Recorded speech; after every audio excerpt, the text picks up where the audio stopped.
Hi అండి, అందరికీ నమస్తే. ఈరోజు మనం బ్రహ్మముడి 9వ భాగంలో ఏం జరిగింది అని తెలుసుకుందాం. మను, నీతో నాకు లాంగ్ డ్రైవ్కి వెళ్ళాలి అని ఉంది అని మను భుజం మీద తల వాల్చి అడుగుతాడు శామ్. వస్తాను, వెళ్దామని మను చెప్పగానే, మను నా కోసం శారీ కట్టుకోవా ప్లీజ్ అన్నాడు. 10 మినిట్స్ అని నవ్వుతూ రెడీ అవ్వడానికి, సార్ మీరు కొంచెం బయటికి అంది. ఓకే మేడం, నేను కింద వెయిట్ చేస్తూ ఉంటాను, వచ్చే అన్నాడు. మను నవ్వుతుంది. Manu light yellow georgette sari hair లూజ్గా వదిలేసి, చేతికి చిన్న బ్రాస్లెట్, మొహానికి చిన్న బిందీతో సింపుల్గా రెడీ అయ్యి కిందకు వచ్చింది. అత్తమ్మకు చెప్పి వస్తాను శామ్ సార్ అని అనగానే శామ్ మను చేయి పట్టుకొని చేతిని కిస్ చేస్తాడు. మను ఏం మాట్లాడకుండా సైలెంట్గా నిల్చునిపోయింది. మను కళ్ళకు ఉన్న కాటుకను తీసి మను చెవి వెనుక పెట్టి సూపర్గా అని సైగ చేసి, ఇలా ఉన్నావు తెలుసా అని అన్నాడు. శామ్ సార్, మీరు ఇలాంటి పనులు చేస్తే నేను మీతో రాను కానీ మొహం తల పక్కకు తిప్పుకుంటుంది. సరే మేడం, నిన్ను ఏం చేయనులే, పదా పదా, అమ్మ పడుకుంది, నేను ఆల్రెడీ అమ్మకు చెప్పేశాను అన్నాడు. సరే అని ఇద్దరు కారులో బయలుదేరారు. మను ఏమైనా మాట్లాడు అన్నాడు. మొన్న ఒకసారి మీ అమ్మ గురించి అడిగితే ఏడ్చావు, ఎందుకని అని, ప్లీజ్ ఇప్పుడు ఏడ్చే పని పెట్టుకోకు అన్నాడు. అమ్మ చాలా చాలా మంచిది శామ్ సార్, అమ్మ అనగానే ఎందుకు ఏడ్చానంటే నాన్నను డైరెక్ట్గా చంపారు, కానీ అమ్మని మాత్రం చాలా ఘోరంగా చంపారు. శామ్ కార్ని సైడ్ కాపి వాట్ అని ఆశ్చర్యపోయాడు. మీ అమ్మ మీ నాన్న చనిపోయారు అని తట్టుకోలేక సూసైడ్ చేసుకున్నారు అని రికార్డులో ఉంది. లేదు సార్, అమ్మ ఒక ఆర్ఫనేజ్ ఫౌండర్ కూడా. అమ్మ స్పెషల్గా 2 చిన్నపిల్లలను తన దగ్గరే పెట్టుకొని వాళ్ళని పెంచుతుంది. 2 అమ్మాయిలే, 10 ఇయర్స్ ఉంటాయి. అమ్మ తనంతటికి తాను సూసైడ్ చేసుకోకపోతే ఆ 2 పిల్లలు కూడా చంపుతాము అని వాళ్ళ మీద గన్ పెట్టేసరికి అమ్మే పాలల్లో విషం కలుపుకొని తాగి చనిపోయారు. నాకు ఆ 2 పిల్లలే చెప్పారు అంది. మరి ఆ పిల్లల్ని ఏం చేయలేదా వాళ్ళు అన్నాడు. ఆ పిల్లల్ని చంపాలి అనుకునేలోపు వాచ్మెన్ రావడంతో వాళ్ళు వెళ్ళిపోయారు. ఆ పిల్లలు బయటపడి ఆర్ఫనేజ్కి వెళ్ళిపోయారు. పోలీసులకు కూడా చెప్పారు, కానీ ఎవరు ఆ పిల్లల మాటలు పట్టించుకోలేదు. నేను ఆ పిల్లల్ని కలిసినప్పుడు చెప్పారు నాకు ఈ విషయాలు, అందుకే మీరు ఆ రోజు అడగగానే నాకు బాధ వచ్చింది అంది. శామ్ బాధగా మనుని చూస్తాడు. మను శామ్ని చూసి, శామ్ సార్ మీరు ఆ విషయాలు వదిలేయండి, నాతో గడపాలని కదా వచ్చారు, పర్లేదు ఉండనివ్వండి అంది. అలా అనగానే శామ్ మనుని కారులోనే హక్ చేసుకొని, మను ఎలా భరిస్తున్నావు ఇంత బాధను అన్నాడు. అదేంటో శామ్ సార్, ఎంత బాధ ఉన్నా మిమ్మల్ని చూస్తే నాకు ఒక రకమైన ధైర్యం వస్తుంది, మీతో ఉంటే నేను నన్ను కూడా మర్చిపోతాను అని శామ్ కళ్ళలోకి చూస్తూ, ఈ కళ్ళల్లో నాకు మీరు ఉన్నారు అనే ధైర్యం కనిపిస్తుంది అని అనగానే శామ్ మనుని వదిలి కార్ స్టార్ట్ చేస్తాడు. శామ్కి మను చెప్పగానే ఆ మంత్రి మీద కోపం చాలా వస్తుంది. ఆ కోపంతోనే కార్ చాలా ఫాస్ట్గా నడుపుతూ ఉంటే మను ప్లీజ్ సార్ కొంచెం స్లో అని చెప్పడంతో తనను తాను కంట్రోల్ చేసుకుంటాడు. కాసేపటికి మను నిద్రపోతుంది.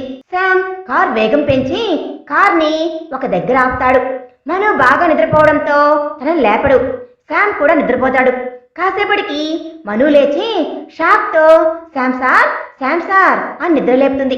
సార్ ఇది ఇది మా ఇల్లు అని కళ్ళ నీళ్లు పెట్టుకోగా, అవునా రా, ఇది మీ ఇల్లే, నీకోసమే పర్మిషన్ తీసుకున్నాను, రా లోపలికి వెళ్దాం అని మనుని తీసుకుని వెళ్తాడు.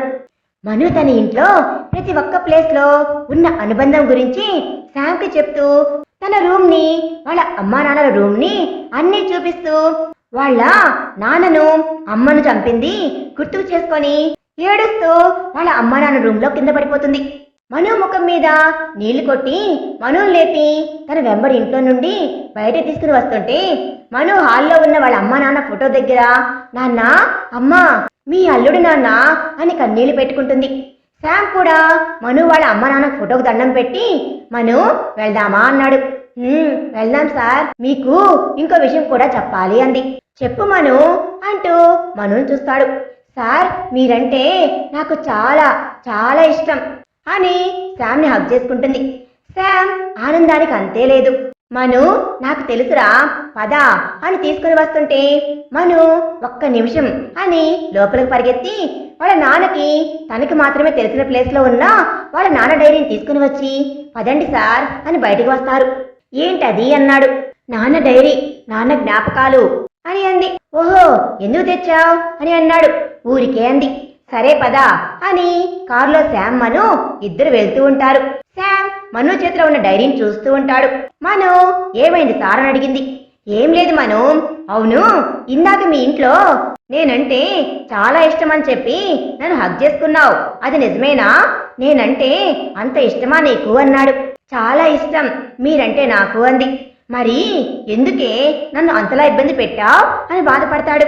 ఏమో నా వల్ల మీకు ఏమైనా అయితే అండ్ నేను ఎవరితో అయినా నిజం దాచగలను, కానీ అమ్మా నాన్న దగ్గర దాచలేను, అందుకే వాళ్ళ ముందు మీరంటే ఇష్టమని చెప్పాను అంది.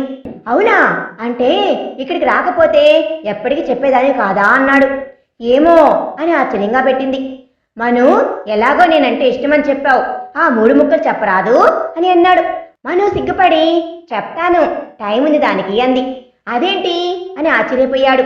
మను నవ్వుతూ మను ప్లీజ్ అన్నాడు. తొందర ఎందుకు అని అంది. నాకు కాకపోతే ఇంకెవరూ తొందర చెప్పవే అని అన్నాడు. సరే అని అని చెప్పబోయేలోపు పవి కాల్ చేస్తుంది. హలో పవి చెప్పురా అన్నాడు. శామ్ అన్నయ్య ఆంటీని ఎవరో అంది. ఏమైంది అనేలోపు పవి ఫోన్ ఎవరో లాక్కొని, అరే పోలీసోడా మీ అమ్మ డేంజర్లో ఉంది, గీ పోరి మస్తు ఉంది, నాకు కావాల్సిన అమ్మాయినిచ్చి గీ పోరిని తోలుకుపో అని ఫోన్ పెట్టేశాడు. పవి పవి అని శామ్ కంగారుగా కార్ ఆపేసి మనుతో, మను అమ్మకు ఏమైందో ఏమో, ఎవరో పవిని కిడ్నాప్ చేశాడు, నేను సాహిద్ కాల్ చేస్తాను అని. సాహిద్ అరే పవిని కిడ్నాప్ చేశారా, నువ్వు పవి ఫోన్ నంబర్ని ట్రేస్ చేయి, మా ఇంటికి ముందున సీసీటీవీలో కార్ నంబర్ చూసి అన్ని చెక్ పోస్టులను అలర్ట్ చేయి అని చెప్తుంటే మను ఒకసారి తను కాపాడిన ముసలాయన గుర్తుకు వచ్చి ఆయనకు కాల్ చేసి రాజీ ఆంటీ దగ్గరికి వెళ్ళమని చెప్పి రాజీ ఆంటీని ఇమిడియట్ గా హాస్పిటల్లో జాయిన్ చేపిస్తుంది. ఆకాంక్షకి కాల్ చేసి ఇమిడియట్ గా ఆంటీ జాయిన్ అయినా హాస్పిటల్కి వెళ్ళమని చెప్తుంది. శామ్ కంగారు చూస్తూ, శామ్ సార్ ఆంటీకి ఏం కాదు, ప్లీజ్ కంగారు పడకండి పవి అని బాధపడుతూ ఉంది. మను పవికి ఏం కాదు, ప్లీజ్ డోంట్ వరీ అని కాల్ స్టార్ట్ చేసి రాజీ ఆంటీని అడ్మిట్ చేసిన హాస్పిటల్కి బయలుదేరారు. David hospital, time night 9:30. Hospital బయట ఉన్న చైర్లో మను శామ్ కాసేపటికి ఆకాంక్ష వచ్చి శామ్ అంటాడు. అని అన్నాడు. Sam aunty out of danger, 24 hours observation లో పెట్టి వర్డ్ కి మార్చేస్తాం అని అన్నాడు. మను ఆర్ యు ఓకే అన్నాడు. లేదు అన్నట్లు తల ఊపుతుంది. Sam if you don't mind నేను తనతో మాట్లాడొచ్చా అన్నాడు. శామ్ మనుకి మాట్లాడమని కళ్ళతోనే సైగ చేస్తాడు. ఆకాంక్ష్ మనుని తన ఛాంబర్కి తీసుకుని వెళ్తాడు. ఆకాంక్ష్ ఆ హాస్పిటల్కి రెగ్యులర్ విజిటింగ్ డాక్టర్, సో ఆయనకు కూడా ఆ హాస్పిటల్లో ఛాంబర్ ఉంటుంది. మను ఏమైందిరా నీకు అని అన్నాడు. అక్కి ఆంటీ కండిషన్ ఏంటి అంది. నాకు తెలుసురా, యాజ్ ఏ డాక్టర్గా మనం చేయాల్సిన ప్రయత్నాలు చేద్దాం, బట్ పవి కండిషన్ మాత్రం చాలా డేంజర్గా ఉంది. సాహిత్కి కాసేపటికి మెలకు వచ్చేస్తుంది. అక్కి ఇదంతా నా వల్లే జరిగిందిరా, నా కోసం ఇంతమంది బలైపోవడం కరెక్ట్ కాదు అక్కి అంది. మను నువ్వు తప్పుగా ఆలోచిస్తున్నావురా, ఏం కాదురా, తప్పు చేసింది వాడురా అని అంటుండగానే శామ్ ఇలాంటి టాపిక్ మాట్లాడతావనే నేను నిన్ను వదిలి ఎక్కడికి వెళ్ళలేదు అన్నాడు. అక్కి పవి కండిషన్ సీరియస్ అంది. అవును, కానీ మన ప్రయత్నం మనం చేద్దాం శామ్ అని అన్నాడు. పవికి ఏమన్నా అయితే వీరే పరిస్థితి ఏమిటి? సాహిత్కి పవి అంటే ప్రాణం, వాడు ఏమైపోతాడు? అక్కి పవికి ఏం కాకుండా కాపాడు ప్లీజ్ ప్లీజ్ అని బాధపడుతూ ఉంటే మను ఏడుస్తూ అలాగే శామ్ను చూస్తూ ఉండిపోయింది. ఇంతలో సిస్టర్ వచ్చి సాహిత్కి మెలకు వచ్చింది అని పవిని చూడాలని గోల చేస్తున్నాడని చెప్పేసరికి మను శామ్ అక్కి అందరూ సాహిత్ దగ్గరికి పరిగెడతారు. జరగండి జరగండి, నాకు నా పవిని చూపించండి. పవి ఎక్కడ శామ్? శామ్ మామ వచ్చావా? చూడరా పవి ఎక్కడో ఎవరు చెప్పడం లేదు, పవి ఎక్కడ్రా అనగానే సాహిత్ కామ్ డౌన్ రా, పవికి ఏం కాలేదు, నీలాగే తనకి ట్రీట్మెంట్ జరుగుతుంది, నీకు మెలకు వచ్చినట్లు తనకు కూడా కాసేపటికి మెలకు వస్తుందిరా అని అనగానే మనుని చూసి సిస్టర్ మీకేం కాలేదు కదా అన్నాడు. మను అన్నయ్య నాకేం కాలేదు, మీరు రిలాక్స్ అవ్వండి అన్నయ్య, పవికి కూడా ఏం కాలేదు, తనకు మెలకు రాగానే మీ దగ్గర తీసుకుని వస్తాను, ప్లీజ్ మీరు కొంచెం ట్రీట్మెంట్ సహకరించండి అని సాహిత్ ని బెడ్ మీద పడుకోబెట్టి సిస్టర్ కి సైడ్ చేసి మొత్తం ఇంజెక్షన్ ఇస్తుంది. సాహిత్ మనుతో మిమ్మల్ని చూస్తే మాకెంత రిస్క్ అయినా చెయ్యాలి అనిపిస్తుంది సిస్టర్, పవి కూడా నా దగ్గర మాట తీసుకుంది, మీకు ఏం జరగకుండా చూడమని చెప్పింది సిస్, మను సిస్ జాగ్రత్త శామ్ శామ్ అంటూ నిద్రలోకి జారుకుంటాడు సాహిత్. మను సాహిత్ చెప్పింది విని ఏడుస్తూ బయటికి వెళ్ళిపోతుంది. శామ్ మను భుజం మీద చేయి వేయగానే శామ్ని హగ్ చేసుకొని ఇంకెంతమంది శామ్ సార్, నా వల్ల పోయిన ప్రాణాలు చాలు, అసలు ఏం జరుగుతుంది ఇప్పుడు నాకు అర్థం అవటం లేదు అని ఏడుస్తూ శామ్ని హగ్ చేసుకుంటుంది. శామ్కి కోపం వచ్చేస్తుంది ఆ మంత్రి మీద. మనుకి జరిగింది తెలియకుండా ఉండాలి అనుకొని మను నేను ఒక కాల్ మాట్లాడొస్తాను, ప్లీజ్ నువ్వు ఏడవకు అన్నాడు. నువ్వు వెళ్ళి అమ్మ కండిషన్ పవి కండిషన్ ఏంటో చూడు, మార్నింగ్ నుండి నువ్వేం తినలేదు, ప్లీజ్ ఇప్పుడైనా కొంచెం తిను అన్నాడు. మను నాకు ఏం వద్దు అన్నట్టు తల ఊపుతుంది. శామ్ అదంతా ఏం కుదరదు, కాల్ మాట్లాడి వస్తాను, నువ్వు నేను ఏమైనా తిని వద్దాం, ప్లీజ్ నాకు ఆకలి వేస్తుంది మను అన్నాడు. మను సైలెంట్ గా అక్కడే కూర్చునుంది. శామ్ కాల్ మాట్లాడటానికి వెళ్తాడు. శామ్ ఫోన్ లో కాప్స్ ఆ మంత్రిగాడిని ఎక్కడ ఉంచారు అన్నాడు. అవతలి వ్యక్తి మన సీక్రెట్ ప్లేస్ శామ్ సార్ అంటాడు. శామ్ విషయం ఏంటో చెప్పాడా అని అన్నాడు. అవతలి వ్యక్తి చాలా విషయాలు చెప్పాడు, అన్ని రికార్డ్ చేశాను సార్, మనకు ఇంక వీడితో పనే లేదు అన్నాడు. శామ్ దెన్ కిల్ హిమ్ అన్నాడు. అవతలి వ్యక్తి ఆర్డర్ సార్, కానీ హయ్యర్ ఆఫీసర్ కి ఏం చెప్తారు సార్ అన్నాడు. శామ్ నేను చూసుకుంటా, యూ గో హెడ్ అని ఫోన్ పెట్టేసి వచ్చేసేలోపు మను అక్కడ ఉండదు. శామ్ మను కోసం హాస్పిటల్ అంతా వెతుకుతూ ఉంటాడు, ఎక్కడా కనిపించదు. శామ్ చివరిగా హాస్పిటల్ గుడిలో చూద్దామని వెళ్తే మను అక్కడ దేవునికి మొక్కుతూ కనిపిస్తుంది. మను నిన్ను ఎక్కడని వెతకాలి, తెలివిలేదా, ఏమైనా జరిగితే అన్నాడు. మను సైలెంట్ అయిపోతుంది. శామ్ సైలెంట్ గా రా అని సైగ చేస్తాడు. మను శామ్ హాస్పిటల్ క్యాంటీన్ లో మను కాఫీ అన్నాడు. థ్యాంక్స్ శామ్ సార్ అంటుంది. మను నాకు నమ్మకం ఉంది, ఎవ్వరికి ఏం కాదు, నువ్వు చూడు పవి సాహిత్ అమ్మ అందరూ ఓకే అయిపోతారు, అండ్ నీకో విషయం చెప్పాలి అన్నాడు. ఏంటి సార్ అది అంది. ఆ మంత్రి గొడవ ఉండదు నీకు అన్నాడు. వాడిని వేసేసామని చెప్పాడు సార్ అని అంది. నువ్వు కూల్గా ఉండు, మనం ఇంటికి వెళ్ళగానే నీకు మొత్తం చెప్తాను అన్నాడు. అంటుంది. నేను లోపలికి వెళ్ళి వస్తాను, నువ్వు కాసేపు రెస్ట్ తీసుకో ఇక్కడే, ఓకేనా అని అన్నాడు. అంటుంది.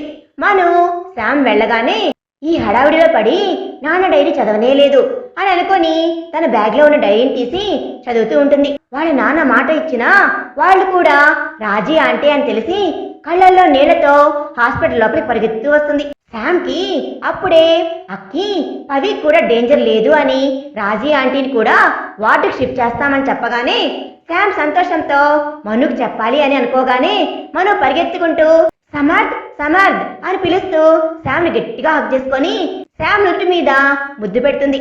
అక్కి షాక్ అయిపోతాడు. శామ్ మను మొదటిసారిగా తన పేరుతో పిలవడం విని చాలా సర్ప్రైజ్ గా ఫీల్ అయ్యి మను హగ్ అండ్ కిస్ ని ఫీల్ అవుతూ షాక్ లో నుండి తేరుకొని మను బేబీ ఏమైంది నీకు అన్నాడు. మను ఏడుస్తూ వాళ్ళ నాన్న డైరీని చూపిస్తుంది. సమర్థ్ నాన్న మాట ఇచ్చింది నీకే అని ఎందుకు చెప్పలేదు అంది. నువ్వు నన్నుగా యాక్సెప్ట్ చేయాలి అనుకున్నాను రా అని అన్నాడు. సమర్ ఐ లవ్ యూ అంది.